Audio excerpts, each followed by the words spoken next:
कहानियों की बैठक में स्वागत है आपका। आज की कहानी है विमला। यह कहानी वृद्धावस्था की बेबसी बयान करती कहानी है। अकेली थी विमला। 80 साल की इस उम्र में दुख दर्द बांटने वाला पास में कोई अपना ना था। बुढ़ापे का ये अकेलापन बेबसी अच्छी तरह समझती थी, इसलिए तो अपना दर्द भुलाकर दूसरों की मदद के लिए चल पड़ती थी विमला। रोज की तरह सुबह 7 बजे सोसाइटी के चौराहे पर आने वाली स्कूल बस का हॉर्न बजा तो 80 साल की विमला की आंख खुली। उन्होंने पहले थोड़ी देर यूं ही बैठकर अपने घुटने को सहलाया, फिर उठकर फ्रेश होने के लिए वॉशरूम गई। ये मुंबई के ठाणे की रोज वैली सोसाइटी की बिल्डिंग नंबर 3 के 5वें फ्लोर का 2 बेडरूम फ्लैट है। विमला अकेली रहती है। पति सालों पहले साथ छोड़ गए। उनके दोनों बेटे विदेश जा बसे हैं। अब उनका दिन अकेले उदास ऐसे बीतता है जैसे महानगरों में रहने वाले अकेले इंसानों का बीतता है। ब्रश करके उन्होंने थोड़ा लंगड़ाते हुए किचन में जाकर पानी पिया। ऑर्थराइटिस के कारण सुबह सुबह पैर ज्यादा ही अकड़ा रहता है। अपने लिए चाय चढ़ा दी। एक नजर फ्रिज खोलकर देखा कि क्या क्या रखा है, क्या मंगवाना है। अपनी चाय छानकर रोज की तरह 2 बिस्कुट लिए और बेडरूम की खिड़की के पास ऐसी जगह अपनी चेयर रख कर बैठ गई जहां से बाहर की आवाजाही देखती रहे। वे बाहर देखती रहीं। लोग आ जा रहे थे। उनमें से कई लोगों से आमना सामना होने पर हाय हेलो भी हो गई है। बस इतना ही तो फैशन है इस शहर का। कोई खास हो गया तो कभी घर आ गया, वरना सड़क पर आते जाते सब रिश्ते निभा लिए जाते हैं। बाहर देखने पर लगता है कि एक दौड़ सी है, सब भागे ही जा रहे हैं। खैर, कोई आए जाए जिए मरे उन्हें क्या। उन्हें जितने दिन जीना है अकेले ही जीना है। ये सच वे स्वीकार कर चुकी हैं, तो अब उन्हें किसी बात का फर्क ही नहीं पड़ता। अरे वाह, आज तो चाय कब खत्म हो गई पता ही ना चला। सुबह से फोन भी नहीं देखा। विमला ने अपना मोबाइल फोन ऑन किया। बेटों प्रतीक और प्रयाग के गुड मॉर्निंग माँ के मैसेजेस थे। उन्होंने खुशी के भाव में गुड मॉर्निंग बच्चों लिख दिया। सोसाइटी के इस फेज का एक व्हाट्सएप ग्रुप था। कई लोगों ने व्हाट्सएपिया ज्ञान भगारा हुआ था, जिनसे वो बहुत चिढ़ती थी, जो ये ज्ञान फॉरवर्ड करते थे। उन्हें विमला अच्छी तरह जानती थी। उनमें से कोई एक भी ये ज्ञान अपने जीवन में उतार ले तो समाज में कोई बुराई रहे ही ना। कुछ मैसेजेस उनके कुछ रिश्तेदारों के थे, जिन पर उन्होंने सरसरी नजर डाली। जवाब जितना छोटा हो सकता था उतना दे दिया। बिमला एक रिटायर्ड टीचर थी। थोड़ी देर वे फिर खिड़की के बाहर देखती रही। वे यहाँ 25 सालों से रह रही थी। काफी लोगों को पहचानती थी वे। अब तो मेड लता के आने का टाइम हो गया था। लता के घंटी बजाने पर ही वे उठी। लता आती है तो उनका मुंह खुलता है, वरना बात करने वाला कोई नहीं। 50 साल की लता उनके घर 10 सालों से आती है। महाराष्ट्रियन लता बहुत मेहनती स्त्री है। विमला के लिए और विमला जैसी दूसरी अकेली रहने वाली स्त्रियों के लिए उसके दिल में करुणा का भाव रहता है। आते ही बोली, सॉरी आंटी, अनीता मैडम की बाई मिल गई थी। उसकी बात सुनने में देर हो गई। अनीता मैडम को 2 दिनों से बहुत तेज बुखार है। आपको तो पता ही है, देखने वाला कोई नहीं। क्या हुआ? उठ नहीं पा रही हैं, अंजू ने बताया। वह उन्हें मुश्किल से कुछ खिलाकर आई है, पर कोई उन्हें हॉस्पिटल ले जाने वाला नहीं है। अरे अरे, चल मेरे साथ। बस मैं कपड़े बदल लूं, वह उठकर दरवाजा तो खोल पाएगी। नहीं आंटी, अंजू बता रही थी कि अनीता मैडम ने कहा है कि वे उठ नहीं पाएंगी। वह चाबी उनकी बिल्डिंग के वॉचमैन माधव को दे दे। इतनी देर में विमला ने कपड़े बदल लिए थे। अपना पर्स उठाया और कहा, चल जरा देख आऊं। अकेली रहती है, उसके बच्चे भी तो बाहर ही हैं। देखती हूँ क्या कर सकती हूँ। पर आंटी, आप जाएंगी और अभी तो आपने कुछ खाया भी नहीं होगा। नाश्ता बना देती हूँ, फिर चलते हैं। आपका तो उनके साथ झगड़ा हुआ था ना?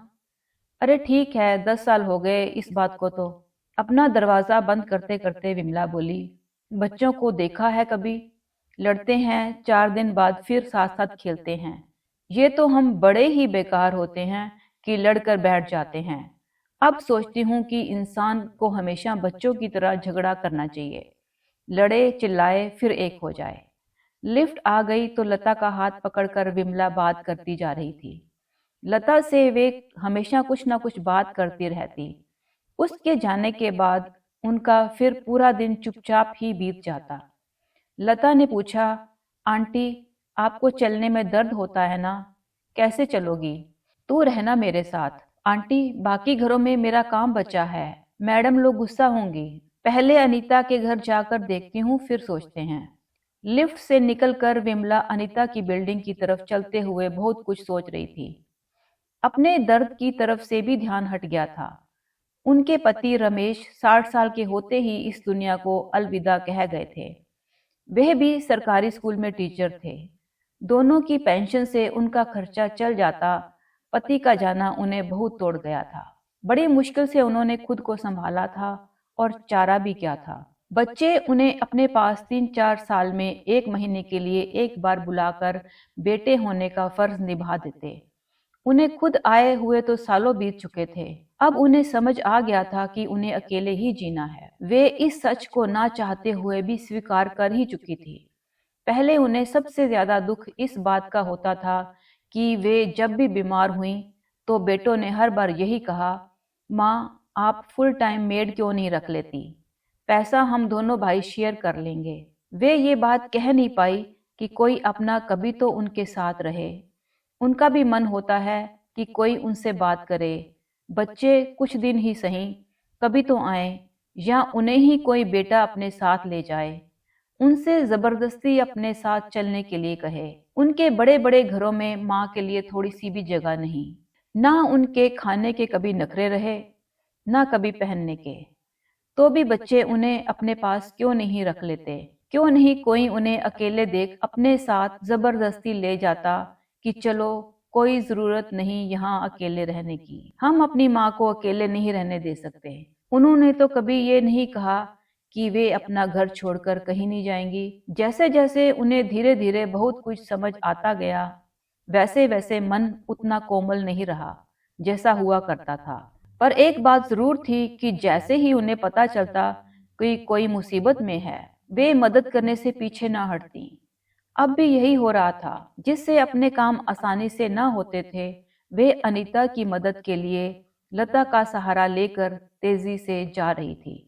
एक सोसाइटी के लोगों में बातचीत भले ही रोज ना हो, लेकिन चेहरों से तो एक दूसरे को पहचानते ही हैं। अनीता की बिल्डिंग में पहुंचकर विमला ने माधव से कहा, माधव, अनीता के फ्लैट की चाबी देना। जी मैडम। साफ समझा जा सकता था कि वे अनीता को देखने आई हैं। लता के साथ विमला अनीता के फ्लैट में घुसी। लिविंग रूम में ही सामने रखी उसके पति की माला चढ़ी फोटो पर नजर डालते हुए आवाज दी, अनीता, अनीता। कोई आवाज नहीं आई, एकदम सन्नाटा। इस सन्नाटे से विमला परिचित थी। ऐसा सन्नाटा ही तो उनके अपने घर में भी रहता है। विमला कुछ तेज कदम रखकर अनीता के बेडरूम में पहुंची। अनीता को आवाज देते हुए उसका माथा छुआ, जैसे किसी अंगारे पर हाथ रख दिया हो। अनीता ने उनके हाथ की छुअन महसूस करते हुए आंखें खोली, फिर बंद कर ली। अनीता तेज बुखार में बेसुध सी थी। उसकी उम्र भी विमला की उम्र के करीब ही थी। उन्होंने जल्दी से कैब बुक की।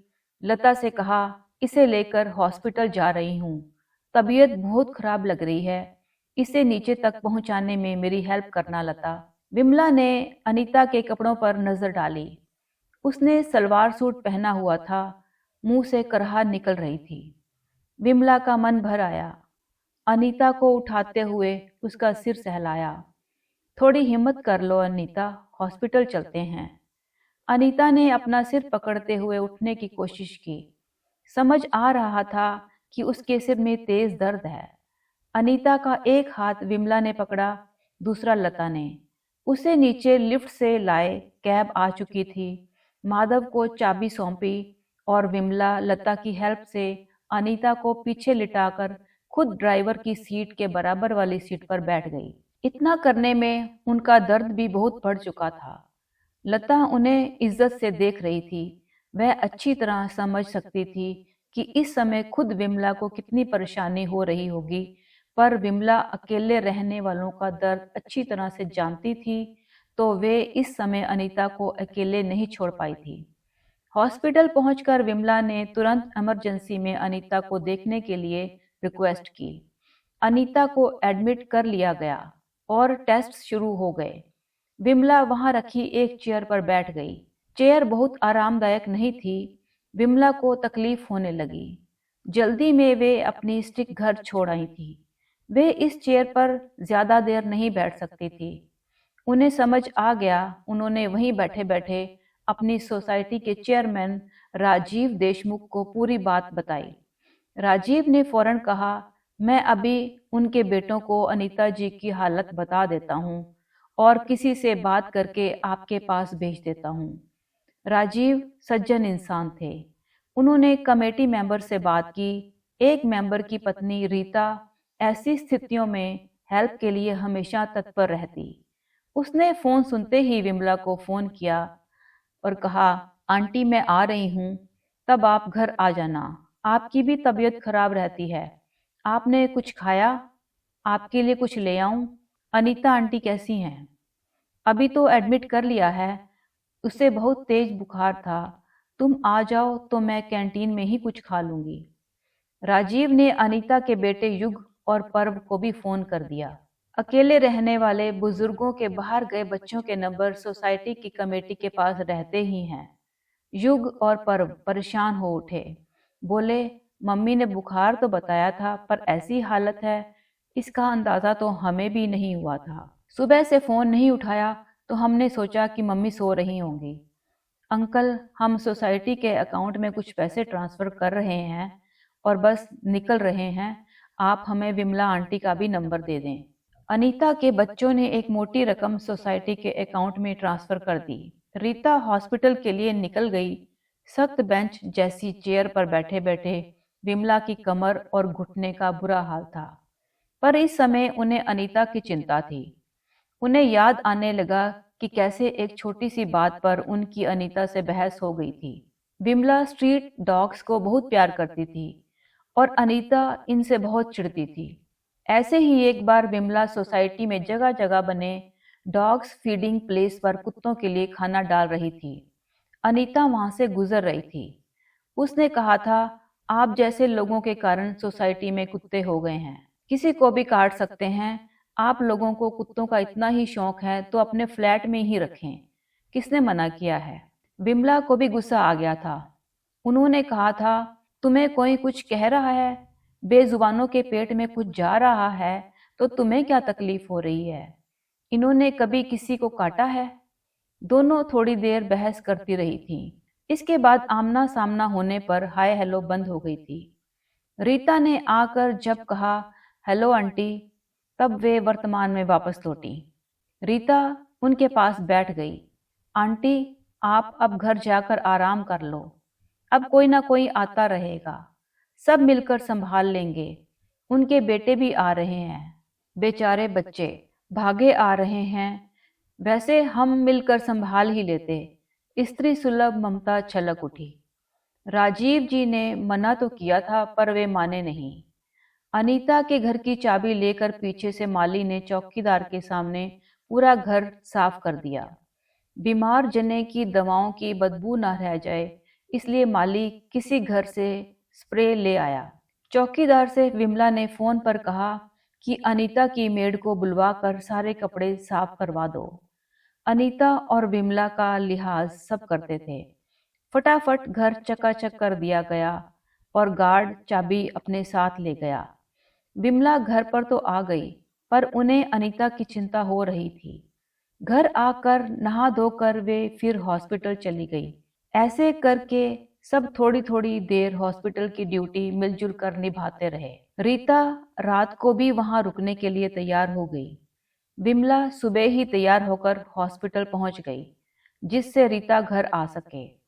और भी कई लोग अब हॉस्पिटल में रुककर विमला का साथ दे रहे थे। अनीता की रिपोर्ट्स आ गई थीं। उन्हें डेंगू हुआ था।